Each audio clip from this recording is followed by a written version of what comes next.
Olá, meus amigos e minhas amigas. Uma das imagens mais destacadas desse domingo no mundo veio da Argentina. E muita gente ficou se perguntando por que o flagrante de uma conversa entre o presidente da Ucrânia, o Zelensky, e o primeiro-ministro da Hungria, Viktor Orbán, na posse de Milei na Argentina, chamou tanta atenção. Resumindo logo no início do vídeo, é que a Hungria tem se apresentado como uma barreira à entrada da Ucrânia para a União Europeia. E, como sabemos, essa política de europeização do leste europeu está na base da insatisfação russa na região. A Hungria disse que não se curvará à pressão exercida por outros Estados membros da União Europeia em relação às negociações de adesão com a Ucrânia. Essa posição, meus amigos, está apontando para um cenário de tensão e prenunciando um confronto iminente na próxima cúpula da União Europeia que irá acontecer essa semana. A situação da Ucrânia, que é o que parece já não avança quanto à OTAN, também tem sido travada em relação à entrada no bloco europeu. O ministro dos Negócios Estrangeiros da Ucrânia não esconde sua preocupação com o atual estágio do processo de adesão e afirmou que seria devastador tanto para seu país quanto para a União Europeia se a cúpula nos dias 14 e 15 de dezembro não destravar as negociações de adesão, e isso sem contar a liberação de mais suporte financeiro e militar a Kiev para se defender da invasão russa. O primeiro-ministro húngaro, Viktor Orbán, nunca fez questão de esconder suas estreitas conexões com o presidente russo Vladimir Putin. E não tem hesitado em ameaçar vetar tanto a ajuda financeira e militar quanto as negociações de expansão. Enquanto isso, os outros Estados-membros da União Europeia, incluindo a Alemanha, manifestam apoio ao início das negociações com Kiev no longo caminho que deve ser percorrido pelos ucranianos até que consigam sua adesão ao bloco.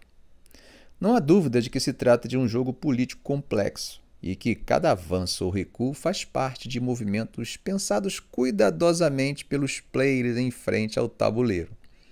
O ministro dos Negócios Estrangeiros húngaro, Péter Szijjártó, chegou a questionar a abordagem da maioria dos políticos europeus. Em uma postagem publicada no Facebook, ele deu a entender que acontece uma falta de preparo de um acordo estratégico sobre o futuro da Europa antes da reunião dos ministros dos negócios estrangeiros da União Europeia em Bruxelas. Esse evento seria crucial para preparar o terreno para a cúpula que se aproxima. Enquanto Zelensky dialogava com Orbán em Buenos Aires, seu país, a Ucrânia, continuava em sua luta para resistir aos ataques russos.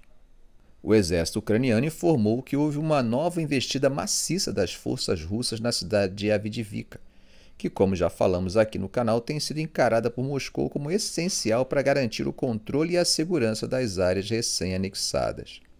O porta-voz militar, Oleksandr Stupun, revelou à TV ucraniana que o inimigo lançou ações significativas de assalto com apoio de veículos blindados em direção a Avdiivka e Marinka. Embora as linhas de frente na região leste da Ucrânia tenham permanecido estáticas nas últimas semanas, os confrontos têm sido intensos. Stupun disse que foram registrados 610 bombardeios de artilharia nas proximidades de Avdiivka nas últimas 24 horas. A estratégia russa parece visar o cerco à pequena cidade, que hoje abriga apenas cerca de 1.500 habitantes, isso em comparação com os 32 mil habitantes que viviam na cidade antes do conflito começar em fevereiro de 2022. Esses embates lembram um pouco a batalha pela cidade oriental de Bakhmut, que acabou sucumbindo às forças russas em maio, após meses de combate urbano brutal. Vocês devem lembrar que naquela época boa parte dos embates e a própria tomada da cidade foi garantida pela atuação do grupo Wagner sob a direção de Prigozhin. Mas em Avdiivka as batalhas ferozes continuam e os ucranianos vão tentando conter a todo custo o avanço gradual dos russos, que vêm procurando penetrar pelos flancos com o objetivo de cortar as linhas de suprimento dos ucranianos. Bom, enquanto isso, parece que a política monetária de Moscou, ao menos no curtíssimo prazo, vem tendo um resultado positivo. É que a moeda do país, o rublo, se fortaleceu e conseguiu ultrapassar a marca de 91 em relação ao dólar, atingindo uma alta de uma semana. Sempre se busca uma explicação para esse tipo de movimento e o que podemos dizer é que, primeiro, é algo temporário.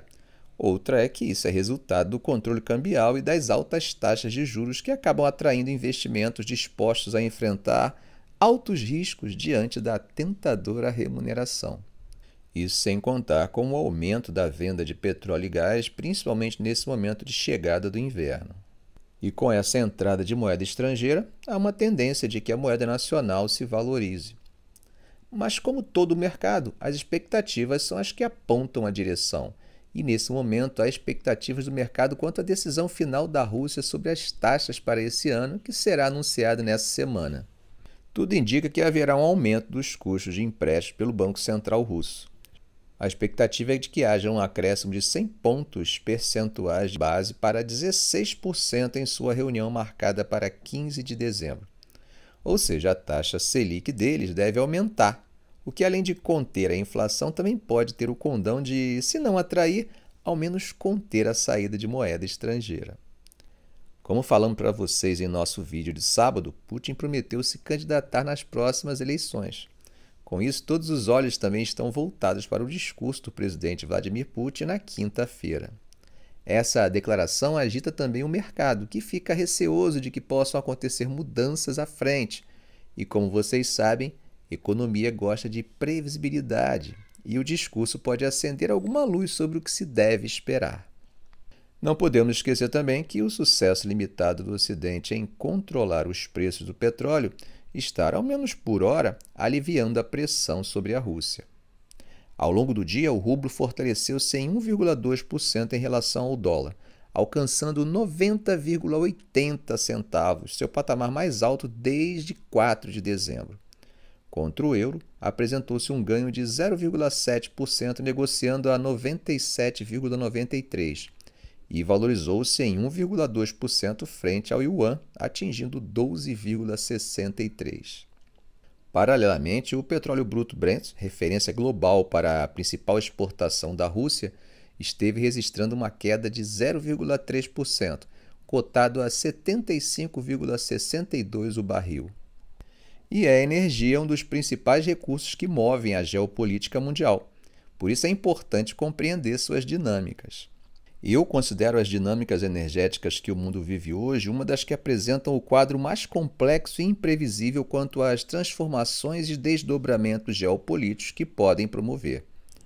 Nos últimos 18 meses, muitos analistas e especialistas, tanto dos Estados Unidos quanto da Europa, apontavam para uma rápida e transformadora mudança da energia atual para uma energia mais limpa e sustentável. Eles acreditavam, inclusive, que essa mudança não apenas contribuiria para combater as mudanças climáticas, mas também reduziria a instabilidade geopolítica que sempre esteve associada à ordem energética que emergiu da Segunda Revolução Industrial. No entanto, mesmo que saibamos que essa transição é inevitável, acredito que erramos quanto à sua velocidade. Parece que fomos muito otimistas. O que acabamos vendo foi uma transição meio que desorganizada, contribuindo inclusive para novos conflitos e riscos, ao menos no curto prazo. Há realidades que estão na nossa cara por décadas, mas parece que é necessário um relâmpago para que enxerguemos isso. Me arrisco a dizer que a invasão russa à Ucrânia em fevereiro de 2022 foi talvez esse relâmpago que nos abriu os olhos para a estrutura energética mundial e como o poder sobre ela está distribuído no mundo. Essa guerra destacou os perigos de depender excessivamente de autocracias ou poderes hegemônicos para o fornecimento de energia. Não que haja um modelo perfeito, mas que autocracias e hegemões não podem ser capazes de controlar recursos energéticos a tal ponto de desestabilizar a economia mundial ou mesmo subjugar interesses globais aos seus próprios interesses. Talvez seja necessário ressignificarmos o termo segurança energética, dando a ele a ideia de que a oferta de energia não pode estar concentrada demais. Em diferentes dimensões e realidades, já passamos por situações parecidas na história, quando criou-se as leis antitrust, por exemplo. Em termos específicos de energia, podemos lembrar da OPEP e de como a organização teria poder na década de 1970, mudando as realidades e fluxos de crescimento e desenvolvimento de países pelo mundo, que viram de uma hora para outra seus sonhos de desenvolvimento perderem fôlego e virarem história. Não precisamos ir longe, basta lembrarmos do milagre econômico brasileiro que, não por acaso, dura até 1973, ano da crise do petróleo. Creio que não há razões para sermos pessimistas, devemos ficar atentos para a relação entre transição energética e geopolítica. Em quais mãos se concentrará o controle das promissoras fontes energéticas que serão o motor do mundo nas próximas décadas? Lembram da metáfora do relâmpago iluminador? Então, a crise gerada pela guerra pode despertar os think tanks para problemas que estavam em gestação, mas que a maioria não se dava conta. Assim como crises do passado desencadearam inovações importantes, o cenário atual pode ser o catalisador para novas ideias e técnicas, desde que os formuladores de políticas compreendam de forma clara as novas realidades que enfrentamos. Se pudermos ver o uso da fome como arma geopolítica, como foi o caso dos acordos sobre o fornecimento de trigo através dos portos do Mar Negro, imagine o que não pode ser feito com energia, mesmo que essa energia seja necessária à sobrevivência de populações inteiras diante de um rigoroso inverno. Ficamos por aqui. Se esse vídeo foi útil para você, faça um comentário, compartilhe em suas redes sociais, dê um like. E é claro, se ainda não for inscrito, inscreva-se no canal e ative o sininho. Ok, gente? Um grande abraço do professor Arão Alves.